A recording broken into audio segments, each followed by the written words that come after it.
Hi అండి, ఎలా ఉన్నారండి? అందరూ బాగున్నారా అండి? నేను కూడా బాగున్నానండి. ఈరోజు నేను ఉప్మా చేస్తున్నాను. ముందుగా స్టవ్ ఆన్ చేసుకొని కళాయి పెట్టుకొని 4 టేబుల్ స్పూన్స్ ఆయిల్ పోసుకొని ఆవాలు, జీలకర్ర, మినపప్పు, శనగపప్పు, కాస్త కరివేపాకు, ఒక 4 పచ్చిమిరపకాయలు చిన్న చిన్న ముక్కలుగా కట్ చేసుకొని వేసుకొని వేయించుకుంటున్నాను. ఒక పెద్ద ఉల్లిపాయని చిన్న చిన్న ముక్కలుగా కట్ చేసుకొని లైట్ గోల్డెన్ బ్రౌన్ కలర్ వచ్చేంత వరకు వేయించుకుంటున్నాను. ఉప్మాకి తగినంత ఉప్పు వేసుకున్నాను. ఇప్పుడు ఈ ఆనియన్స్ని లైట్ గోల్డెన్ బ్రౌన్ వచ్చేంత వరకు వేయించుకుంటున్నాను. ఇందులోని ఒక క్యారెట్ని చెక్కు తీసేసి చిన్న చిన్న ముక్కలుగా కట్ చేసుకొని ఆయిల్లో వేసుకొని పచ్చివాసన పోయేంత వరకు లైట్గా వేయించుకుంటున్నాను.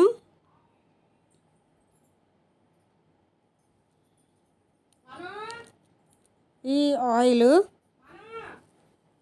ఆయిల్లో ఒక పెద్ద సైజు టమాటాని చిన్న చిన్న ముక్కలుగా కట్ చేసుకున్నాను కదండి, అది వేసుకొని ఆయిల్లోని మగ్గించుకోవాలి.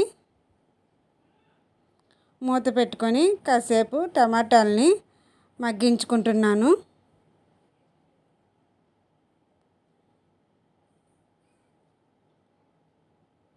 టమాటాలు చక్కగా మగ్గిపోయాయండి.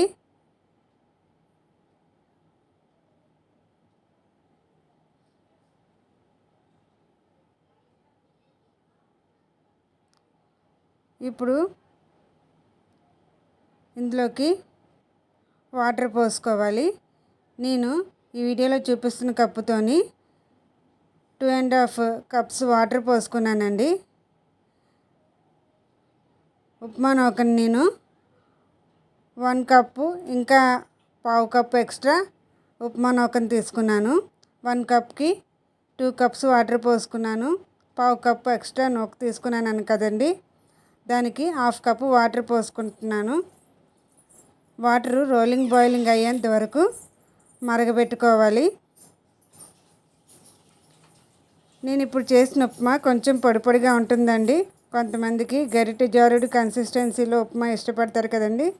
నేను ఇంకొక వీడియో చేస్తానండి ఆ ఉప్మా కూడా.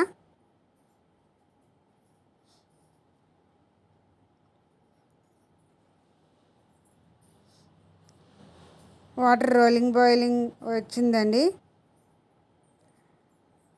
ఇప్పుడు మంటని లో ఫ్లేమ్లో పెట్టుకొని ఉప్మా నూకని వేసుకుంటూ కంటిన్యూస్ కలుపుకోవాలి. అప్పుడైతే ఉండలు కట్టవండి ఉప్మా. మూత పెట్టుకొని లో ఫ్లేమ్లోని కాసేపు ఉప్మా నూకని ఉడికించుకోవాలి.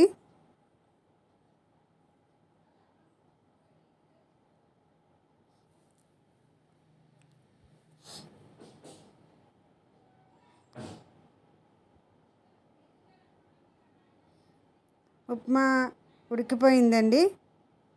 ఇప్పుడు దీన్ని సర్వింగ్ డిష్లోకి సర్వ్ చేసుకుందాము. జీడిపప్పుతో గార్నిష్ చేసుకున్నానండి.